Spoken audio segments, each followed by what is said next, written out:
Can you introduce yourself and briefly talk about your experience in the industry?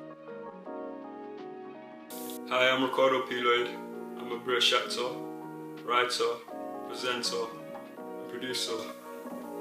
I've been in the industry for, I would say, professionally, where I started to get notability over 5+ years.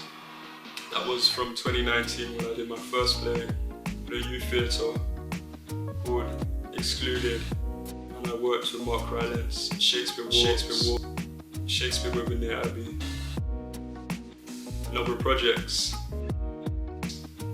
I had done different shows before because I did acting in university.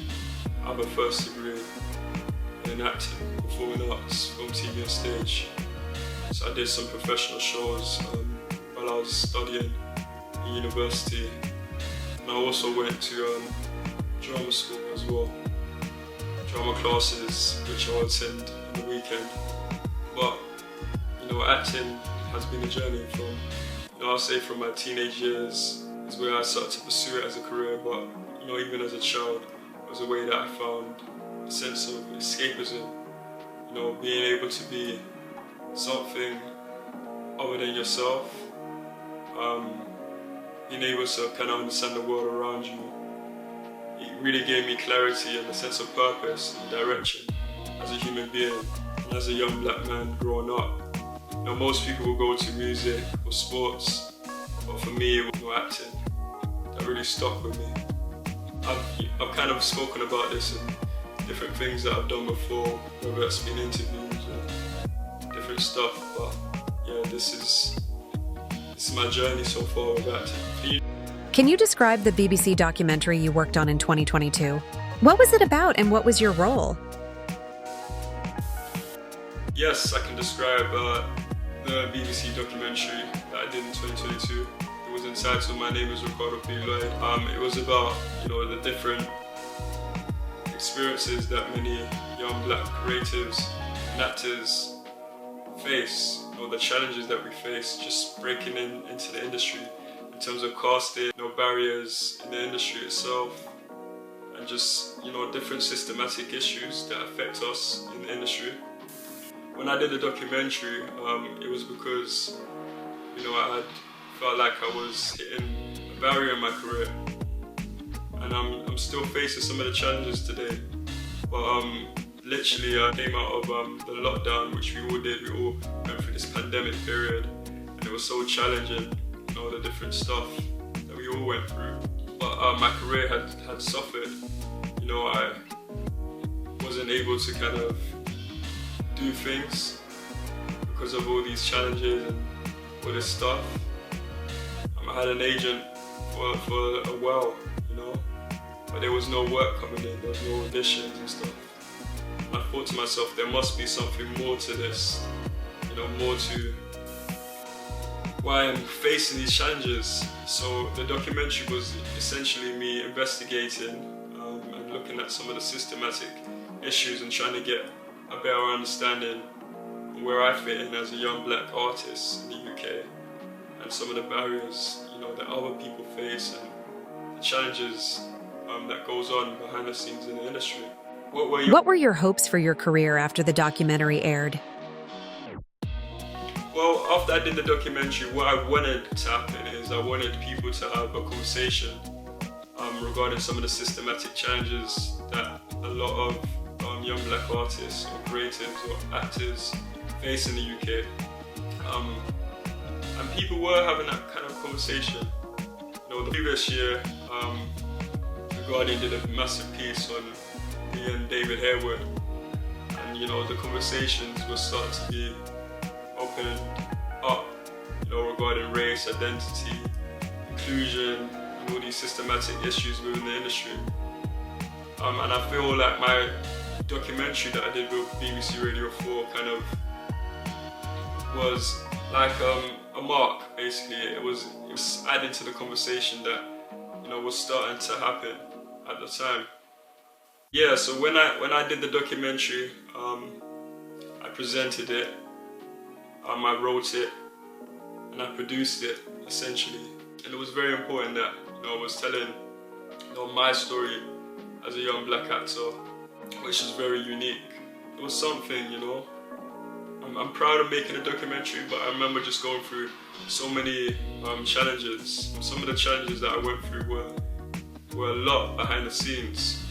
It was just things like, you know, getting my respect from executives, for it to even be commissioned. You know, I felt like I was constantly like fighting for my voice to be heard, constantly going through all these different systematic stuff behind the scenes. You know, I was making a documentary on race and identity, and no one, you know, that I was really working with, I'm talking about the higher ups, were people that represented or looked like me, you know, in terms of, you know, being black or being from where I'm from.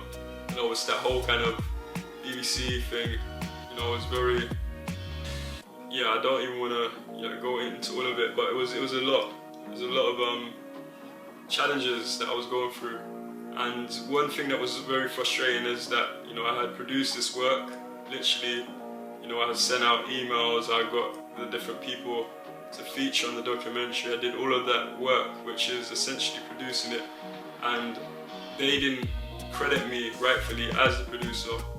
You know, Did you notice any immediate changes in your career after the documentary? I did not notice any immediate changes in my career after the documentary.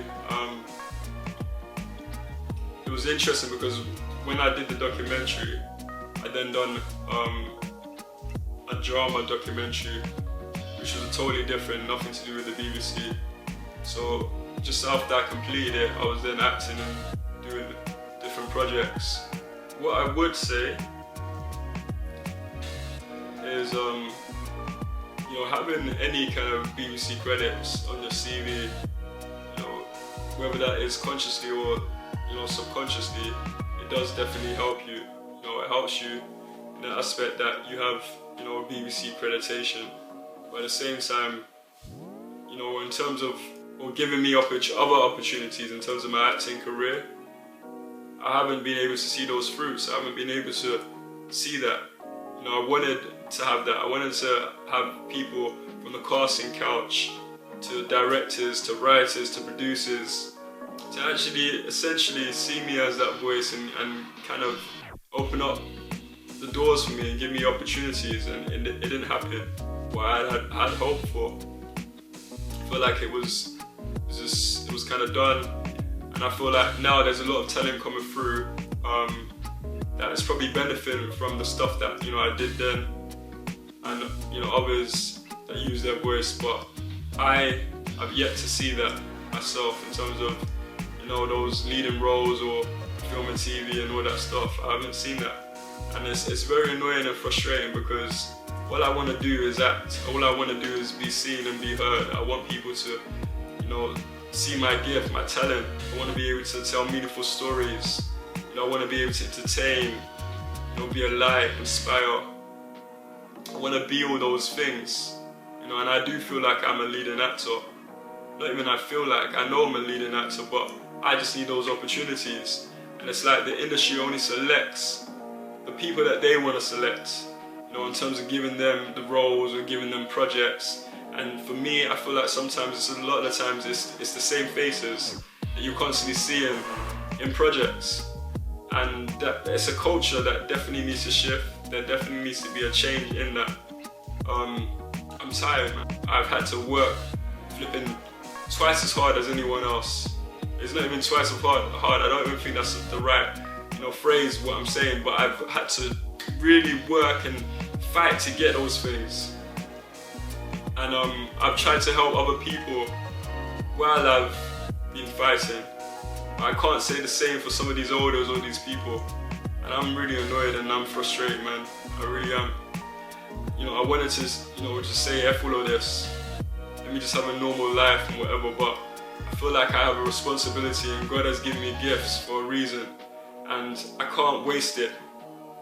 And I'm not gonna just allow gatekeepers and the systematic challenges to stop me from living my purpose or living my truth and, you know, being who I'm called to be as an artist, as a man, as a creative. I'm not gonna allow that to happen anymore.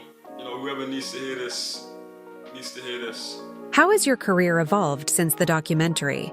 Have you faced any particular challenges?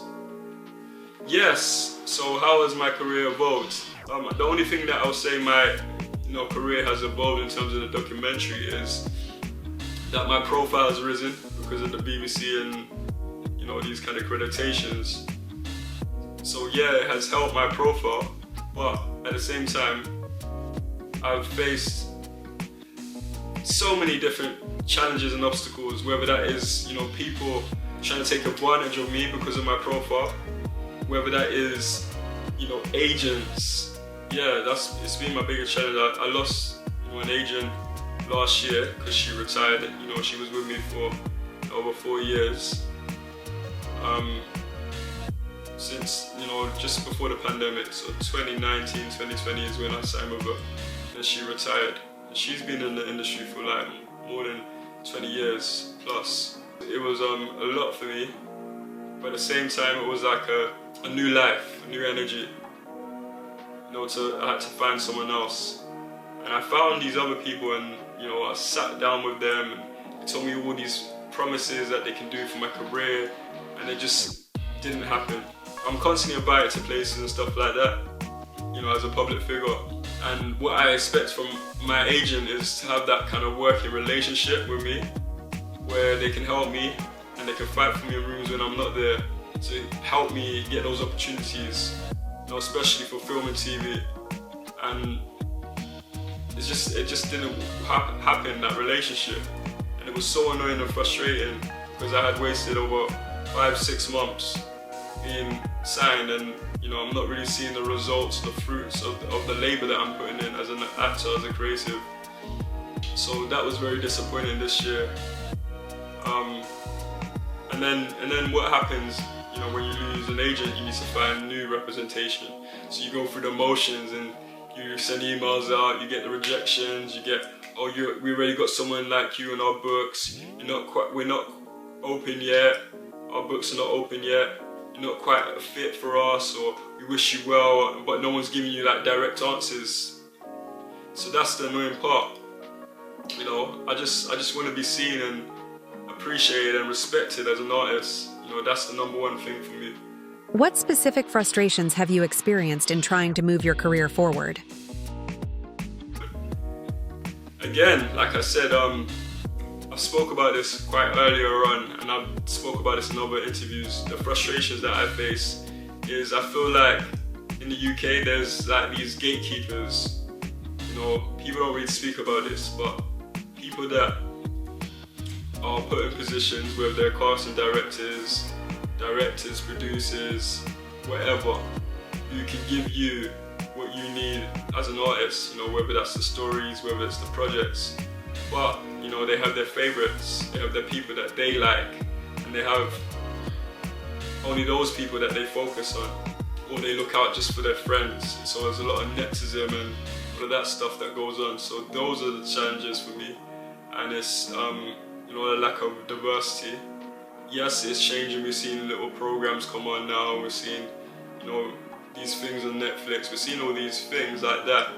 But at the same time, where does someone like me come into the equation?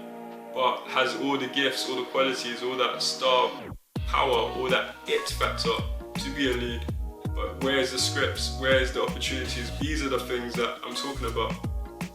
But then you see the same kind of projects being made, same people getting cast in those projects, but then you are not even a thought in their mind, So yeah, those are the things for me. And it's like, I don't want to be someone that is begging for a job at the end of the day. It's not a sense of entitlement, but it's a sense of self-worth and pride. Yes, I'll work hard, but let me prove myself to work hard. Give me that opportunity. Let me be in that room, Have you tried any strategies to overcome these challenges? What has been the result? Yes, the strategies that I've tried to implement is basically just being a good human being, and just being someone that is meaningful to other people. So I've used my influence. People have called me an influencer, and I'm not an influencer. No, not by any means. what I am is I'm someone influential. So I use that power, you know, to talk about things that is close to my heart. And even if my acting career is not moving how I want it to move, I'm still doing things, I'm still active, I'm still connecting, I'm networking with different people. And I know that it's only a matter of time that I'll get to where I want to get to. You know, I'm not going to let anything stop me. It's all about your purpose, your God-given purpose here on earth.